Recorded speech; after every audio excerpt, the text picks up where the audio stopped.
النهاردة من أمتع ما يكون، وزي ما احنا شايفين انتقاء وارتقاء في المستوى،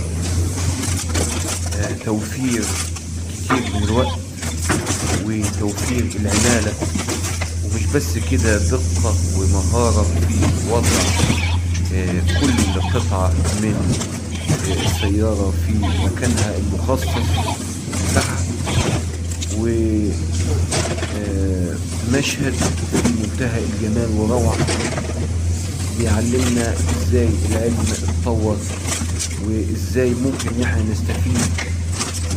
في غمضة عين من كل البقايا الروبابيكيا والاشياء اللي ملهاش لازمة في حياتنا، وان كلنا لازم نتعاون